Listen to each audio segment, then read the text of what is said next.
ሰውዬው ሆስፒታሉን በአንድ እግሩ አቆመው።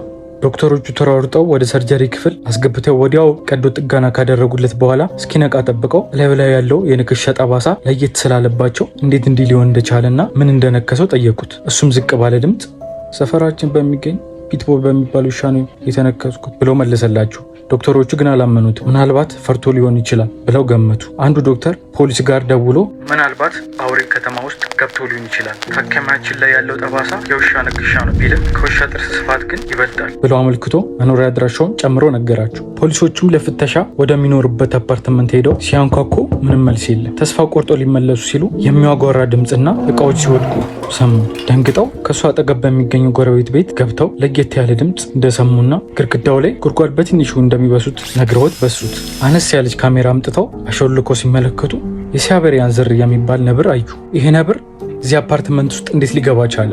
ወደ ኋላ ልመልሳችሁ። የሰውየው ስም አንቶኒዮ ይባላል። የእንስሶች አፍቃሪ ነው። አፍቃሪ ነው ስላችሁ አፍቃሪ ነው። ህይወቱን በታክሲ ሹፌርነት ነው እየገፋ የሚኖረው። የሆነ ጊዜ በአሜሪካ የምትገኘው ሚኒሶታ በመሄድ ገና የተወለዱ አንድ አንበሳና አንድ ነብር በህገወጥ መልኩ ወደሚኖርበት አፓርታማ ደብቆ አስገባቸው። ቤት ውስጥ ሌላ የሚያሳድገው አዞም ይኖር ነበረ።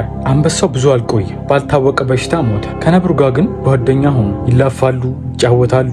የራሱ ክፍል አዘጋጅቶ ይንከባከበውም ነበር። ከ3 ዓመት በኋላም ትልቅ ሆነ። በቀን ውስጥም 9 ኪሎ ግራም ያክል የዶሮ ስጋ ይመገብም ነበር። አሁንም እንደተለመደው አንቶኒዮ ወቅ በሚያደርግበት ሰዓት አሳዳጊ የሌላት ትንሽዬ ድመት አገኘ። አዘነላት። እሷንም ይዞ ወደ መኖሪያ አፓርትመንቱ ይዟት ገባ። ነብሩም እንዳያት ወደ ራሱ መተኛ ክፍል ይዟት ገብቶ ምግብና መጠጥ አስቀምጦላት ወጣ። እንደተለመደው ሰላማዊ ምሽት ነበር። አንቶኒዮና ነብሩ ይላፋሉ። ድመቷም እሱን ሰምታ ከክፍሉ እየሮጠች ወጣች። ነብሩ ድመቷን ሲያት አውሬነቱ ፈንቅሎ ወጣ። እያሯሯጠ ሊበላት ሲሞክር አንቶኒዮ በድንጋጤ መሃላቸው ገባ።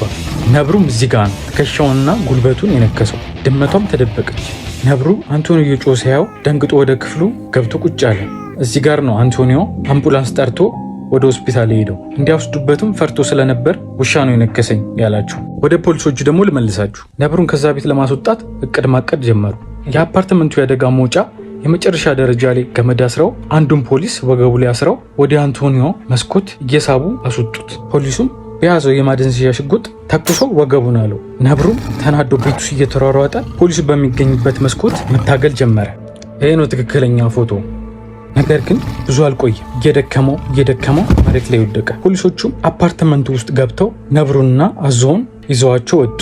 አንቶኒዮም በህገወጥ መንገድ እንስሳ በመግዛትና አደገኛ የሆኑ እንስሳቶችን ቤት ውስጥ በማሳደግ 5 ወር እስራት ተፈረደበት።